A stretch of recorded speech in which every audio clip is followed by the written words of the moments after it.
Ô pessoal, você viu daí, irmão? Fruta da musa paradisíaca, banana, bananeira, rica em potássio. Muito bom, não? Essa nanica, deliciosa. Muito bem, pessoal. Um prazer em revê-los novamente, como sempre digo. E hoje a gente vai dar continuidade aos elementos figurados do sangue. Lembra disso? Lembro, professor, lembro. Por que sempre que começa a aula o senhor fala se a gente lembra? É claro, para me saber, para ter uma noção, para ter um parâmetro, para ter um caminho, né? Lá na sala de aula, no Arque, nas escolas particulares, o Colégio Jordano, que eu amo muito, até hoje, né? A gente faz uma revisão antes das aulas, tá certo? Por isso mesmo que o professor pergunta, lembra disso? Lembro, professor, lembro. Mais ou menos, lembro. Na aula passada a gente viu os glóbulos brancos de defesa, o exército do nosso corpo. E hoje a gente vai ver um outro elemento figurado. E na próxima aula a gente vai ver então os pedaços de células, as plaquetas, os fragmentos de coagulação e tudo mais. Isso é uma outra aula, tá bom? O nosso foco hoje é glóbulos vermelhos. Glóbulos vermelhos. Glóbulos vermelhos. Outro nome que pode receber. Você sabe? Fala para o professor. Você sabe outro nome que recebe os glóbulos vermelhos?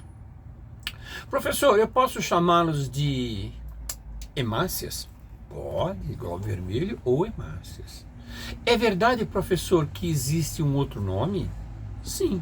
Ele pode ser chamado também células, né? Eritroides, células eritroides, tá certo? Ou tá certo? Eritrócitos, né? Ou hemácias, tá? E tem outro nome ainda que ele pode ser chamado para você saber: hemátides.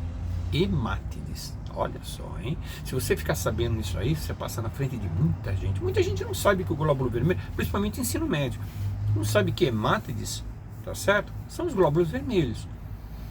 Uma vez eu coloquei numa prova assim: fale as grandes diferenças entre eritrócitos e hemátides. Eritrócito e glóbulos vermelhos.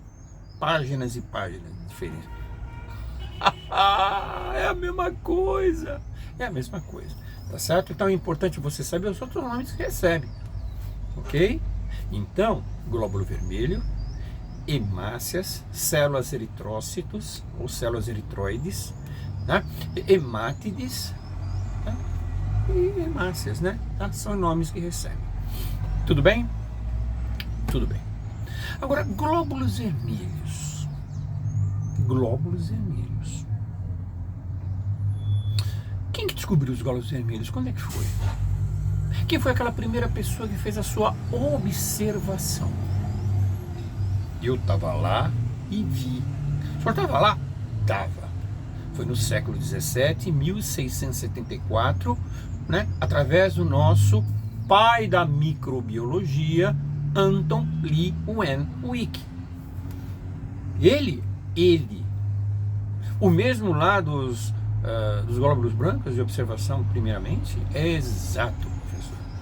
Exatamente, tá certo?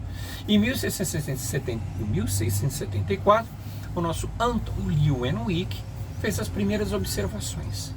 Mais tarde, depois, foi feita a descoberta da hemoglobina para transporte de oxigênio. Puxa, é mesmo? É, mais tarde. E também os grupos sanguíneos, né, começaram a ser feitos, elaborados, pensados, inicialmente, por o nosso querido Dr.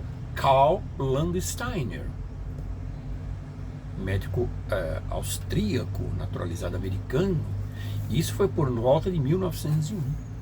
O senhor viu também? Vi tudo isso aí. Macaquinhos rezos, mais tarde. O próprio Karl Landsteiner descobriu lá por volta de 1944, 1945, os grupos do sistema RH. O RH também é um sistema, né, pessoal? Existe o grupo ABO e o grupo RH. Ele descobriu através dos macaquinhos rezos. Macacos rezos é com R-H-E-U-S-U-S, rezos. né, RH, de Rhesus. Ele pegou as duas iniciais do macaquinho Rhesus para chamar esse grupo sanguíneo de RH, em homenagem aos macaquinhos sacrificados e mortos para o bem da ciência. Tá certo? Ok? Por volta de 1959, também um hematologista, né, chamado de Max Perutz, 1959, já estamos no século XX, né, ele descobriu a estrutura da hemoglobina, a estrutura da proteína hemoglobina. Tá certo? Isso por volta de 1959, já estamos no século XX. Então essa parte aí, pessoal, é muito interessante a gente saber a história da descoberta. Por isso que eu gosto de colocar nas aulas a história inicialmente, como foi descoberto, quem descobriu, tá certo? Fica um negócio bem bacaninha, né? Fica do início, né? Indo do início, como apareceu, quando apareceu, de que forma, até avançar o desenvolvimento daquilo que a gente está estudando. Eu acho que nas aulinhas aí do canalzinho do professor a gente vê muito isso, a parte histórica. Eu acho muito bacana.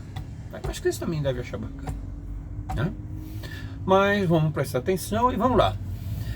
Por volta de 1740, século XVIII, no caso aí, tá certo?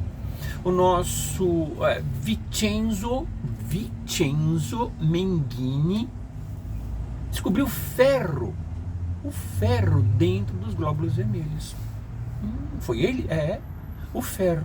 Isso foi por volta de 1740, né? O nosso querido corintiano Vincenzo Mengini. Tá? Então você pode reparar, pessoal, o Carl Landsteiner, grupos sanguíneos, fator RH, o Max Perutz, descoberta da estrutura da hemoglobina, né? Mais tarde, nós temos aí o Vincenzo Mengini, 1740. Tudo corintiano. Tudo corintiano. Certo? Corintiano fazendo história. Bom, deixando as brincadeiras de lado e voltamos. Então, gente, isso seria mais ou menos, né, a origem, a descoberta da hemoglobina, da presença do ferro, da estrutura da hemoglobina, bem como o glóbulo vermelho propriamente dito. Né? Agora eu pergunto para vocês, glóbulo vermelho. Por que o glóbulo vermelho é vermelho?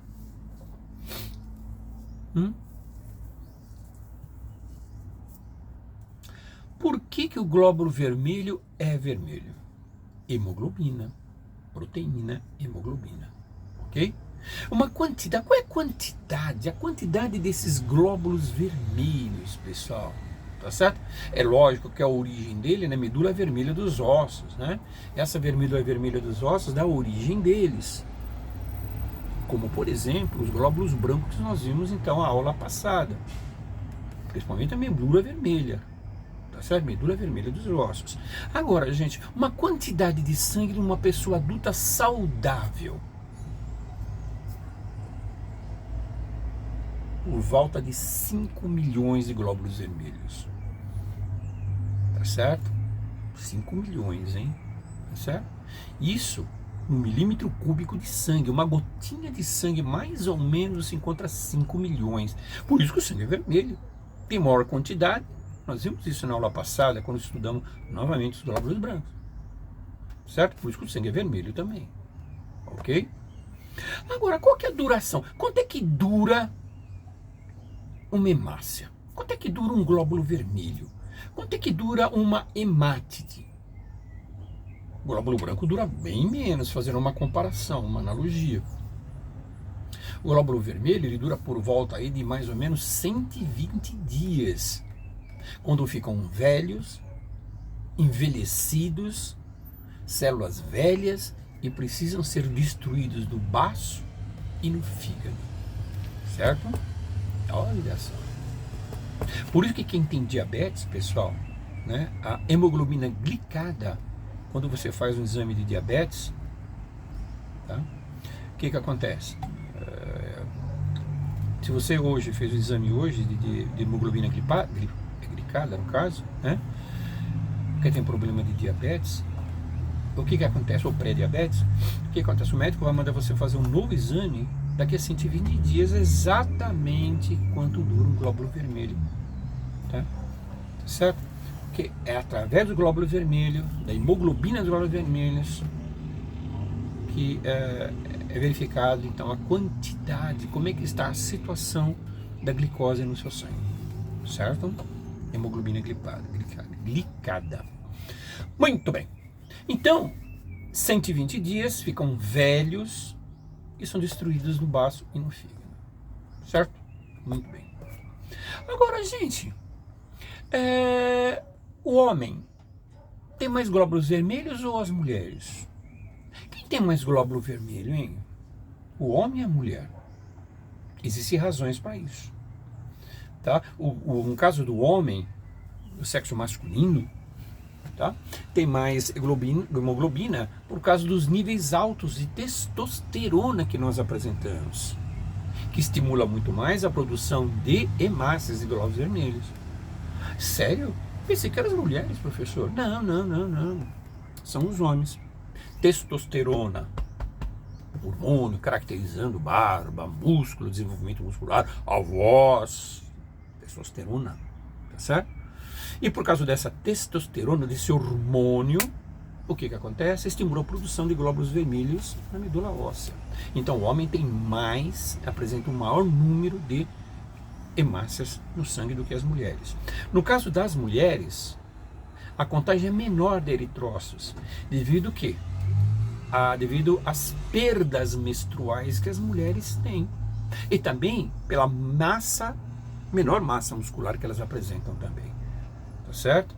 Então é isso, e por causa disso, e devido a isso, que o homem tem mais do que as mulheres. Principalmente pela perda menstrual que elas têm e menor massa corpórea que elas apresentam. Certo? Ok? Ok. Agora, quando você analisa os glóbulos vermelhos, é legal a gente ver isso. Qual que é o tamanho de um glóbulo vermelho? Quanto mede um glóbulo vermelho? Outra coisa, eu vou até mais longe. Gente, qual a unidade de tamanho das células? Glóbulo vermelho é uma célula. Qual que é o tamanho, a unidade de tamanho das células? Qual seria, gente? É o centímetro? Não. É o metro? Não. Quilômetro? Não. É o milímetro, tá certo? Milímetro dividido pela sua milésima parte. Se você pegar um milímetro na régua e dividir pela sua milésima parte, você chega na escala dos micrômetros. Exatamente os micrômetros, que é a unidade de tamanho das células, tá certo? Então, no caso do glóbulo vermelho, o tamanho deles, né, a dimensão está por volta de 7 a 8 micrômetros de tamanho. Pequeniníssimo. 1 milímetro dividido pela sua milésima parte. Sabe o que é isso? Pequeno pra caramba. Tá certo? Infelizmente é o tamanho do salário do professor. Micrômetro. Mas deixa pra lá isso aí. Certo, gente? Exatamente isso. Então, de 7 a 8 micrômetros. Ela é uma célula, a glóbulo vermelho é uma célula sanguínea, né? Agora, existem células maiores, a célula bacteriana, né? Existem células do nosso corpo, né? As células ósseas, células musculares, células adiposas, células nervosas, elas apresentam diâmetros variáveis, mas tudo na escala do milímetro, tá certo? Ok? Bom, agora, gente, qual que é a forma de um glóbulo vermelho? A forma do glóbulo vermelho, gente, ela lembra muito uma balinha que vendia, não sei se ainda vende, tá certo? Aquela que você colocava na boca dura, bobeou, você engole ela é louquinha para ser engolida. Você coloca na boca, é uma colorida, gente, várias cores, tem de limão, tem de cereja, tá certo? Várias cores que vem num saquinho. Se eu não me engano, bala soft, acho que era soft, alguma coisa assim. Parece um pneuzinho. Certo? Pergunta para o seu pai, para sua mãe, para sua avó, com certeza já chuparam essa balinha, parece um pneuzinho, soft, tá? Parece um glóbulo vermelho, exatamente que nem um glóbulo vermelho, tá certo? É uma forma bicôncava, discoide, sem núcleo, é totalmente anucleada, não apresenta núcleo, a natureza fez assim, tá? Então possui essa forma, discoide, uma depressão no centro, ausência de núcleo, anucleada. Esse é o formato dela, de 7 a 8 micrômetros de tamanho. Sabe? Olha como a natureza é sábia, gente. pensa bem como a natureza é sábia. Olha só. Por que a natureza fez o nosso glóbulo vermelho anucleado? É diferente, por exemplo, dos peixes que é nucleado, das aves, né? Agora, gente, se tivesse colocado um núcleo, tá certo? No interior de um glóbulo vermelho, para transporte de oxigênio no nosso corpo, iria caber mais ou menos oxigênio. Se tivesse núcleo dentro do glóbulo vermelho, ia caber mais ou menos oxigênio para transporte. Menos oxigênio, não é verdade? O interior caberia menos oxigênio por causa da presença do núcleo. O que a natureza fez? A natureza pensou assim, né? A natureza pensou assim: eu vou tirar os núcleos do glóbulo vermelho para deixar anucleado para transporte mais oxigênio e gás carbônico no corpo, no organismo do homem, dos mamíferos. Então foi feito assim, tá? Através da medula óssea, sai o glóbulo vermelho totalmente anucleado para ter mais espaço para transporte de oxigênio e gás carbônico. Tá certo? Ok? Olha que interessante, hein? Muito bem. Agora, pessoal, essa primeira parte dá para entender, tá facinho, né, gente? Pelo amor de Deus, tá facinho. Agora, gente, o que acontece quando o organismo produz um número muito grande de eritrócitos? Tem um nome? Quando o corpo produz um número muito grande de glóbulos vermelhos. A gente vê muito isso quando a gente faz exame de sangue, na série vermelha. Existem lá os valores de referência. A gente olha para ver se está dentro. Quando existe um aumento muito grande de glóbulos vermelhos ou eritrócito dentro do nosso corpo, é chamado de eritrocitose. A eritrocitose. Eritrocitose, quando você escutar e falar por aí, você já sabe. Eritrocitose, o aumento de glóbulos vermelhos do sangue fugindo aos valores de referência. Tá bom? E a diminuição é chamado de anemia. De forma mais simples, anemia. Certo? Agora, pessoal, o que acontece? O aumento ou diminuição pode indicar uma desidratação, como pode indicar até, no caso, distúrbios graves do sangue, né? Por isso que é bom, o médico manda fazer uma série vermelha, uma série branca, plaquetas, glicemia, tudo isso para ver como é que está o seu organismo, principalmente no sangue, tá certo? É o exame bioquímico do nosso sangue, que é muito importante. Agora, funções do glóbulo vermelho. Quais as funções das hemácias? Quais as funções das hemátides? Olha quantos nomes, hein? A função que o professor acabou de falar agora. Qual que é a função que o professor acabou de falar agora? Acabei de falar agora. Fala aí. Fala. Ajuda o professor. Fala. Transporte de gases. Oxigênio e gás carbônico, né? Inspiração. O ar tem muitas coisas, entre elas o oxigênio. Em questão de milésimos, vai para os pulmões, o oxigênio, tá certo? Vai para os pulmões, vai para os alvéolos pulmonares. Existe a troca gasosa, tá certo? Que é chamada do quê? Da hematose. E o oxigênio vai para o sangue, do sangue vai para as células. Vai para o glóbulo vermelho leva oxigênio para todas as células do corpo. E traz das células o gás tóxico, o gás carbônico, voltando ao pulmão, colocando para fora através da expiração. Milésimos de segundos, ó. Olha que interessante. Maravilha, né, gente? Maravilha. Eu sou suspeito, é maravilha. É fantástico. É um fenômeno. É um milagre. Agora, gente, quando o nosso sangue carrega, tá certo? O oxigênio entra no glóbulo vermelho e se associa com o ferro, com a hemoglobina, para transporte. Como é que é chamado isso? Oxihemoglobina. Quando traz das células o gás tóxico, o gás carbônico, se associa novamente e traz a carbohemoglobina. Certo? Vocês já estão sabendo disso, tá bom? Agora, gente, doenças relacionadas com a hemoglobina, doenças relacionadas com o sangue, principalmente com a hemoglobina, não é verdade? É chamada de hemoglobinopatias. Hemoglobinopatias, tá certo? São doenças relacionadas com a hemoglobina. Por exemplo, anemia ferropriva. Anemia ferropriva é a falta de sangue, é a falta de ferro no nosso organismo. Basicamente por causa da alimentação, desequilíbrio da alimentação, desequilíbrio alimentar. Tá? Outra, anemia falciforme. Anemia falciforme, pessoal, no caso, os glóbulos vermelhos já deixam de ter aquela forma discoide e tem a forma de foice. De foice, tá certo? A foice que o agricultor tira para ceifar, né? A foice, o mato, a grama, tudo que precisa.